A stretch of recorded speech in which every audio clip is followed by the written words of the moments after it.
For today's video mga ka-DIY, gagawa tayo ng request ng ating follower or subscriber na royal blue theme para sa 21st birthday. Yung simpleng design lang daw pero elegante tingnan. So una-unang gagawin lang natin ay maggagawa lang tayo ng running knife pleats. 6x2 ang ating size ng mga pleatses. 6 yung haba, yung pinaka pleats ay 2 inches. Next, maglagay lang tayo ng marking sa ating center of the table. Ayan, naglagay na tayo ng marking. So i-divide natin into 4 yung ating table. So, ito yung mga marking natin. Ayan, naglagay na tayo ng marking. So, ito yung first marking natin para sa ating flower scallop. Second marking.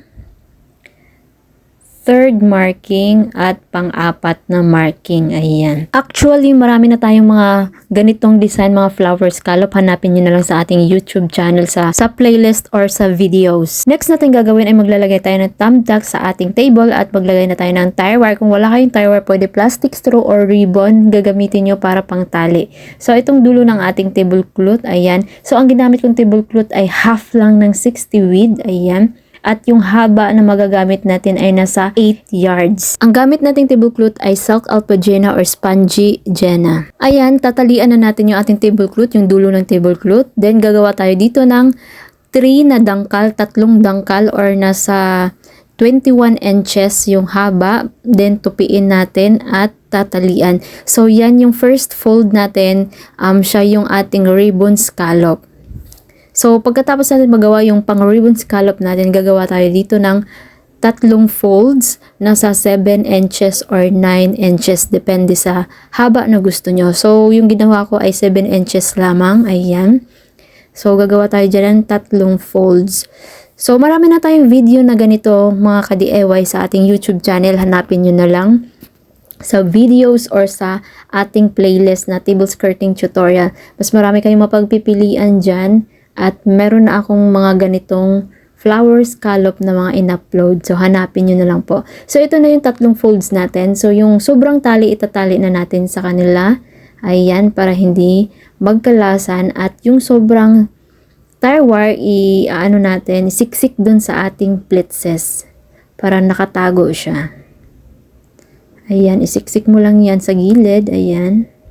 So, ayan na. So, ang next natin gagawin dito, gagawa ulit tayo ng 4 folds dito sa second marking natin. So, maglalagay ulit tayo ng ating tire wire. Ayan. Twist lang natin. Then, hatakin natin yung tablecloth natin para magkaroon tayo ng scallop sa space. Ayan. So, ifo-fold mo lang yung laylayan. Ayan, para maging scallop siya. Ayusin mo lang yung pa-scallop niya. Then, tatalian mo na siya. Higpitan mo lang yung pinaka-taas. Ayan. Para hindi siya nakalaylay. Dapat yung nakalaylay ay yung nasa baba. So, next, gagawa ulit tayo dito ng long ribbon scallop at short folds para sa ating flower. Yung 3 folds. Ayan. So, ganyan lang yung gagawin natin kada marking sa natitirang 2 marks pang 3rd and pang 4th. So, ayan na, nagawa na natin yung 3rd and 4th. So, ang next naman natin gagawin ay ibubuka na natin itong ribbon scallop sa baba. Ayan. So, yung mga manggas niyan, pwede mo siyang itago. So, ipa-zigzag fold mo lang to. Ayan yung manggas, itatago mo lang siya kung ayaw mo yan.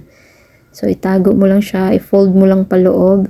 Then, ipa-zigzag mo lang yung ating ribbon scallop, mga 3 folds. Next, dito naman sa 3 folds natin for flower, ibubuka mo lang yan siya. So, natural look lang siya.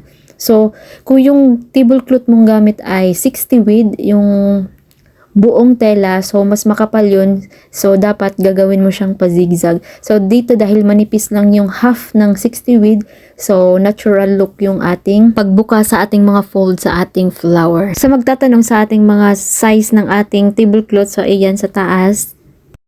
Next naman, yung dulo naman ng ating tablecloth, so ilalagay mo lang siya sa ilalim ng mesa. So, ipipin mo lang dito sa ating base. Ayan, itatago mo siya sa mga pleatses at yung dulo isiksik doon sa ilalim ng table. So, ito na yung final look ng ating Royal Blue Team Flower and Ribbon Scallop. Sana nagustuhan nyo yung video na to at may natutunan kayo. Kung meron pa kayong katanungan at request, i-comment nyo na lang yan sa baba. Abangan nyo na rin yung part 2 at part 3 nitong ating table skirting design. For more videos, you can visit my YouTube channel, Jasmine DIY. Don't forget to like, subscribe, at i-hit ang notification bell para lagi kayong updated sa ating mga bagong i-upload. Paki-follow at like na rin yung ating Facebook page at paki-share na rin itong ating video para mas maraming makanood, matuto at magkaroon ng mga idea sa ating mga tinuturo. Maraming salamat, ingat, and God bless everyone. See you on next upload.